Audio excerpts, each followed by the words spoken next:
que foi. O cangaço foi um movimento camponês que ocorreu no Nordeste brasileiro no final do século XIX. Naquela época, mais do que hoje, o Nordeste sofria muito com a pobreza e com a seca. O sertão nordestino era comandado por fazendeiros e coronéis da época, onde acabavam cometendo vários abusos e ultrapassavam os limites do bom senso com a população, e com isso alguns indivíduos mais corajosos se revoltaram contra esses senhores. Com a proclamação da República, a região não sentiu diferenças significativas nos setores econômicos, políticos e sociais, tanto para a população que morava na cidade, e muito menos para a população do campo. Além disso, os trabalhadores camponeses eram explorados de forma muito agressiva pelos grandes fazendeiros.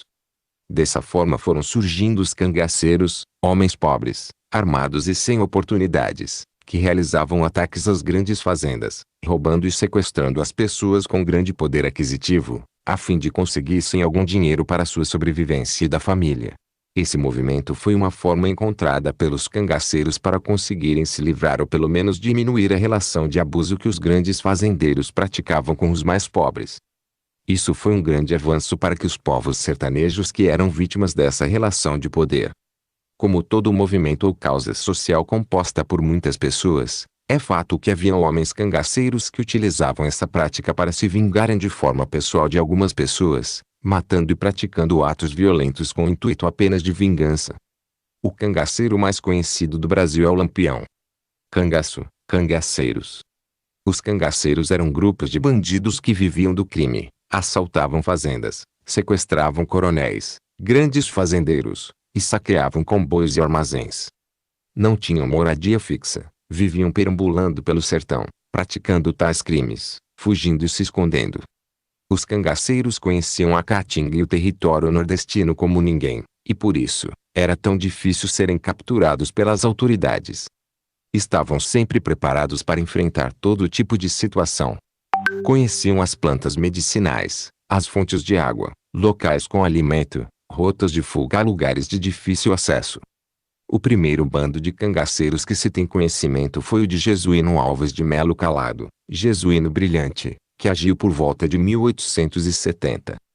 E o último foi de Corisco Justino Gomes da Silva Culeto, que morreu em 1940. Mas o cangaceiro mais famoso foi com certeza, Virgulino Ferreira da Silva, o Lampião, que atuou durante as décadas de 20 e 30 em praticamente todos os estados do Nordeste brasileiro. Os cangaceiros percorrem os sertões do Nordeste, assaltam viajantes nas estradas, invadem propriedades, pilham os vilarejos e aterrorizam os povoados.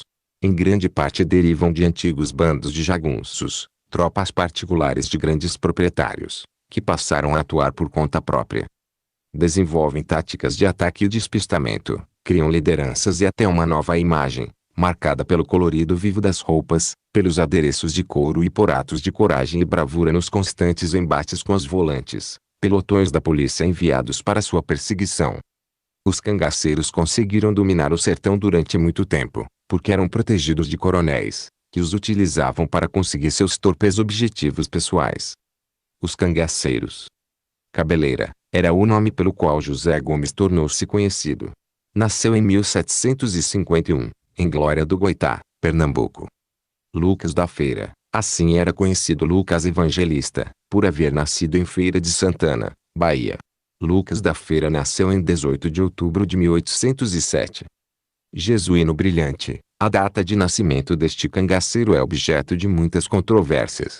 Dizem uns que ele nasceu em 2 de janeiro de 1844, outros que foi em março de 1844. Seu nome de batismo era Jesuíno Alves de Melo Calado. Adolfo Meia-Noite, sabe-se que nasceu em Afogados da Engazeira, sertão do Pajeú de Flores, em Pernambuco, em data indeterminada. Antônio Silvino, nascido na Serra da Colônia, em Pernambuco, no dia 2 de novembro de 1875, foi batizado como Manuel Batista de Moraes. Sinhô Pereira, Sebastião Pereira da Silva, conhecido como Sinhô Pereira, nasceu em 20 de janeiro de 1896, em Pernambuco. Sinhô Pereira foi o único chefe de Lampião antes deste ter o seu próprio grupo. Lampião. Vários cangaceiros tiveram seus nomes gravados pela história, mas nenhum deles destacou-se tanto quanto Lampião. Seu nome de batismo era Virgulino Ferreira da Silva. Lampião, ao contrário do que muita gente pensa, não foi o primeiro cangaceiro, mas foi, praticamente, o último. Sem dúvida nenhuma foi o mais importante e o mais famoso de todos. Seu nome e seus feitos chegaram a todos os recantos de nosso país e até ao exterior, sendo objeto de reportagens da imprensa internacional.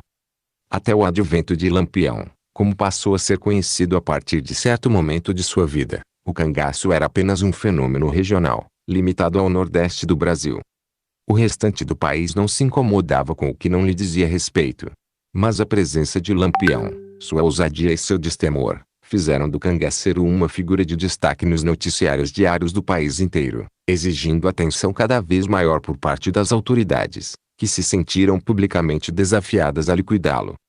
Passou a ser uma questão de honra acabar com o Lampião e, por via de consequência, com o cangaço. Cangaço, história. Consta que o primeiro cangaceiro teria sido Cabeleira, José Gomes, líder sertanejo que atuou em Pernambuco no final do século XVIII. Mas é um século mais tarde que o cangaço ganha força e prestígio, principalmente com Antônio Silvino, Lampião e Corisco. Antônio Silvino, Manuel Batista de Moraes, começa a atuar em Pernambuco em 1896, passando depois ao Rio Grande do Norte, onde é preso e condenado em 1918. Lampião, Virgulino Ferreira da Silva, filho de um pequeno fazendeiro de Vila Bela, atual Serra Talhada, em Pernambuco, envolve-se em disputas de terras da família e, no início dos anos 20, embrenha-se no sertão à frente de um grupo de cangaceiros. Lampião cometeu o seu primeiro assassinato para vingar a morte do pai, vítima de um crime político. Do Ceará até a Bahia, o bando de Lampião enfrenta os coronéis e as polícias estaduais, às vezes, também é chamado para combater os adversários do governo. Valente, de hábitos refinados e, desde 1930, acompanhado de Maria Bonita, Lampião, ou Capitão Virgulino, torna-se uma figura conhecida no país e até no exterior. Implacavelmente caçado, encurralado e morto em seu refúgio de Angicos, uma fazenda na região do Raso da Catarina, na divisa entre Sergipe e Bahia, em 1938. Um de seus amigos mais íntimos, Corisco, Cristiano Gomes da Silva, o Diabo Louro, prossegue na luta contra as forças policiais da Bahia para vingar a morte do rei do cangaço, morrendo em tiroteio com uma volante em 1940. O cangaço chega ao fim. Todos os personagens foram muito importantes na história do cangaço e, direta ou indiretamente, participantes da formação e da vida de Lampião. No entanto, as principais figuras da saga do cangaço eram os próprios cangaceiros, inúmeros e de personalidades distintas entre si.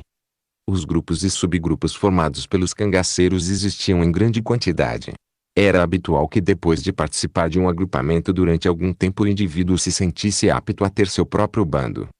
No momento em que achava que estava preparado para ter sua própria organização, ele se dirigia a seu líder e expunha seus planos. Geralmente não havia nenhum problema.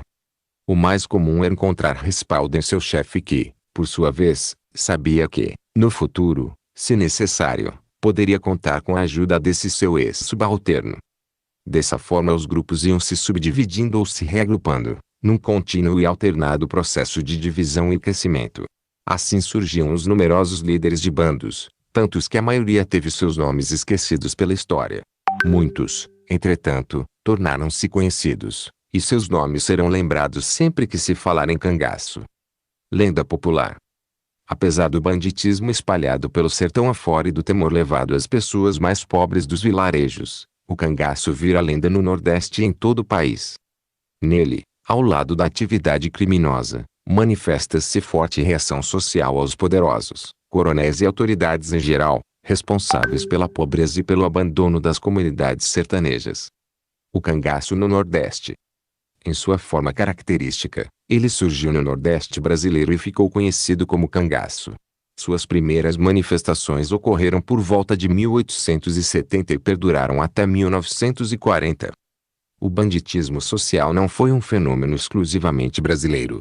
Ele apareceu em muitas regiões do mundo que tinham características semelhantes do Nordeste brasileiro, como na Sicília, Itália, Ucrânia e na América Espanhola. Em grande parte, o banditismo social foi, como Canudos e o Contestado, uma reação do tradicionalismo rural ao avanço do capitalismo.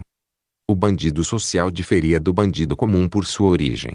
Em geral, tornava-se um fora da lei como resposta às injustiças e perseguição pela comunidade, que, não raro, engrandecia seus feitos de coragem e valentia.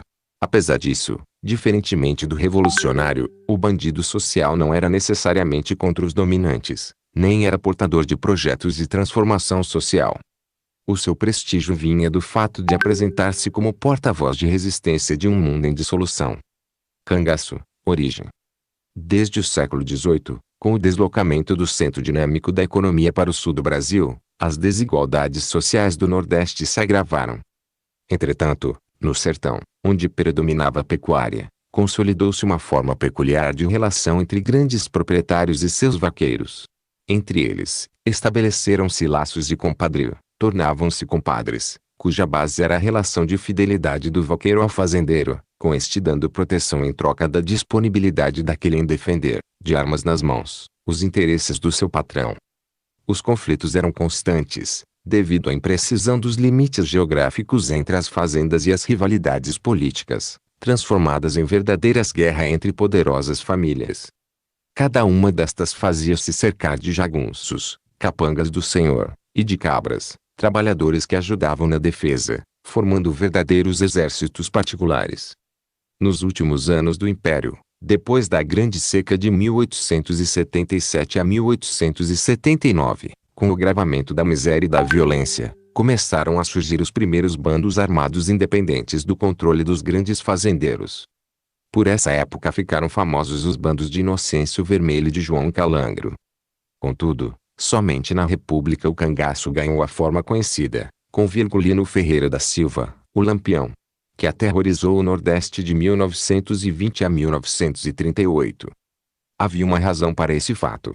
Com a proclamação da República em 1889, implanta-se no Brasil o regime federalista, que concedeu uma ampla autonomia às províncias, fortalecendo as oligarquias regionais.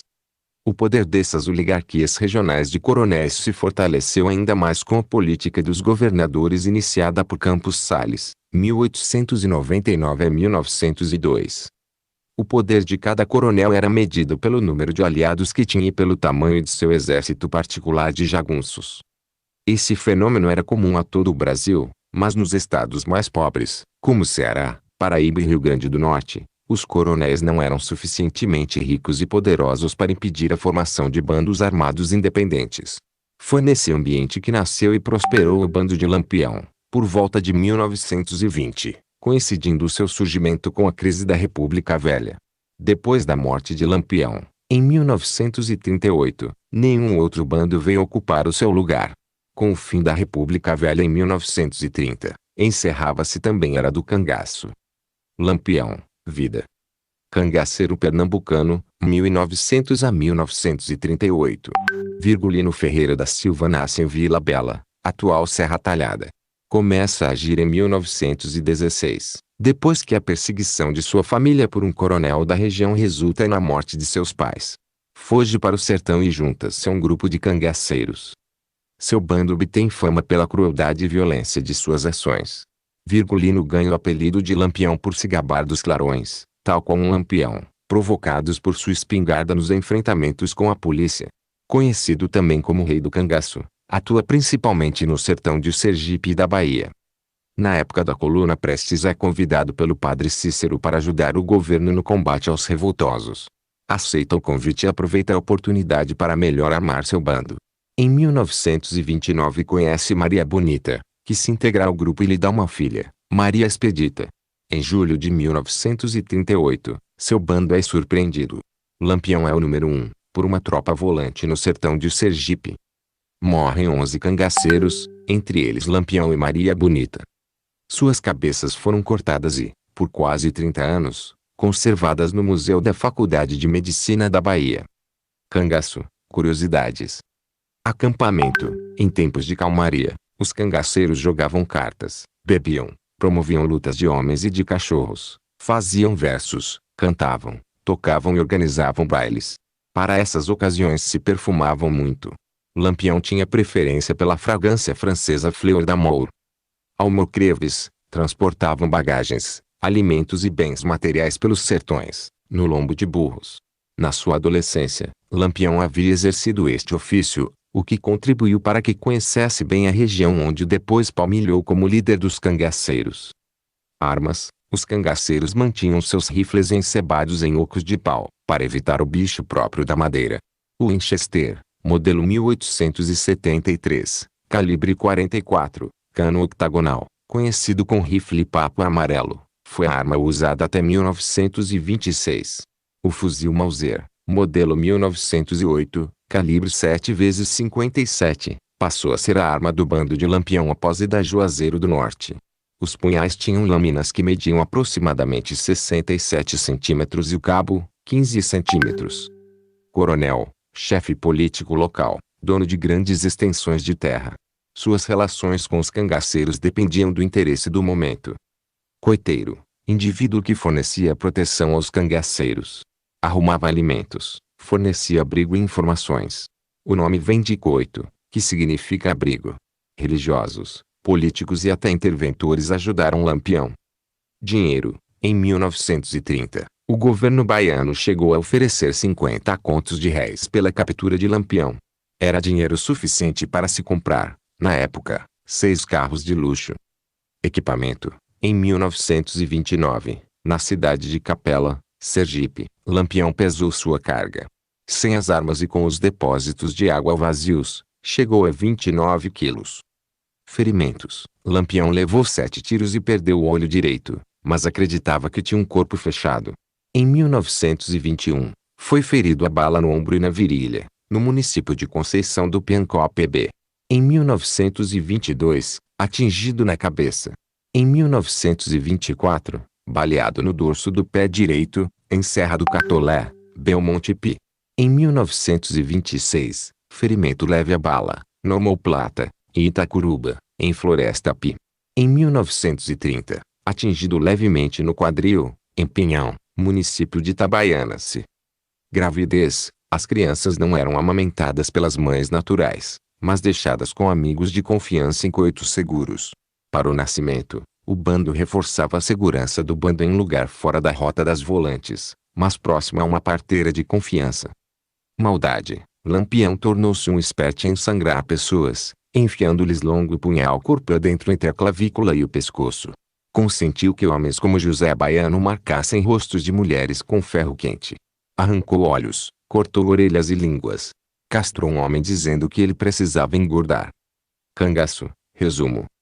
O cangaço era um fenômeno social relacionado ao banditismo rural no sertão do Nordeste brasileiro, área conhecida como sertão. A partir do século XIX, o cangaço atingiu seu auge com a atuação de Virgulino Ferreira, popularmente conhecido como Lampião, o mais importante e emblemático líder desses bandidos, durante as décadas de 1920 e 1930. Seu fim veio com o início do regime ditatorial do Estado Novo em 1937. O cangaço recebeu ampla cobertura da imprensa local e foi amplamente retratado nas artes visuais, literatura e cinema, perdurando como um dos assuntos mais marcantes e polêmicos do Brasil. História cultural.